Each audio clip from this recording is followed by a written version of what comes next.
अर्थालंकार। जब साहित्यगत और काव्यगत रचनाओं में शब्दों के अर्थ से चमत्कार और सुंदरता बढ़ाई जाए तो उसे अर्थालंकार कहते हैं।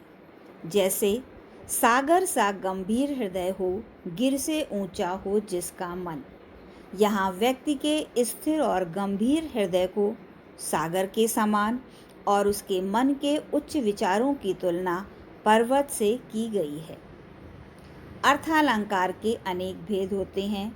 उपमा, रूपक, उत्प्रेक्षा, मानवीकरण और अतिशयोक्ति। उपमा अलंकार, जहाँ एक वस्तु या प्राणी की तुलना समानता के कारण किसी प्रसिद्ध वस्तु या प्राणी से की जाए, वहाँ उपमा अलंकार होता है। जैसे हाथी सा मदमस्त, यहाँ मदमस्त व्यक्ति को हाथी के समान बताया गया है, जो उपमा की उपस्थिति का बोध कराता है। उपमा के 4 अंग होते हैं। उपमेय, जिसकी तुलना की जाए। उपमान, जिससे तुलना की जाए।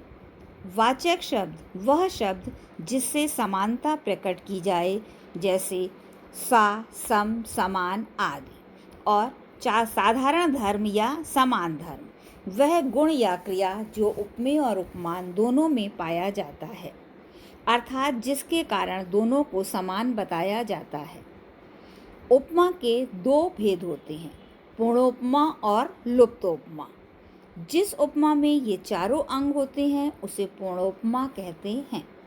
जैसे बर्फ से श्वेत पक्षी, यहाँ पर पक्षी उपमेय है, बर्फ उपमान, से वाचक शब्द और श्वेत समान धर्म है। यहाँ पर उपमा के चारों अंग हैं, इसलिए यह पूर्णोपमा है।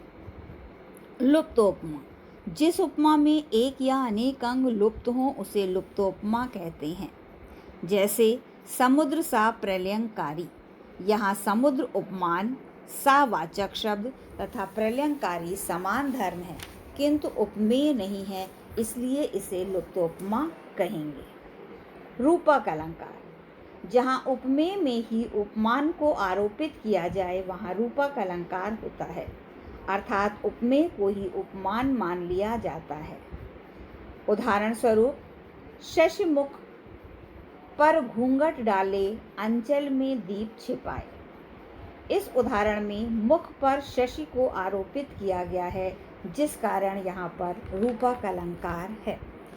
उत्प्रेक्षा अलंकार, जब उपमेय में उपमान की संभावना प्रकट की जाए तब उत्प्रेक्षा अलंकार होता है।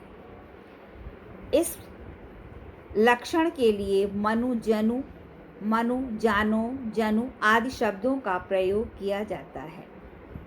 जैसे उस काल मारे क्रोध के तन कांपने उनका लगा, मानो हवा के वेग से सोता हुआ सागर जगा। यहाँ क्रोध से कांपते हुए व्यक्ति के शरीर को हवा के जोर से आवेदित समुद्र के समान बताया गया है, जो उत्प्रेक्षा की उपस्थिति का बोध कराता है।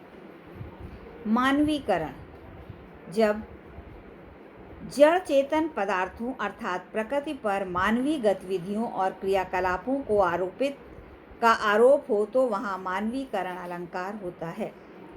जैसे मेघ आए बड़े बन ठन के संवर के, या मेघ के आने की क्रिया हो किसी युवक के तैयार होने के समान बताया गया है, अतः यहाँ मानवीकरण अलंकार है।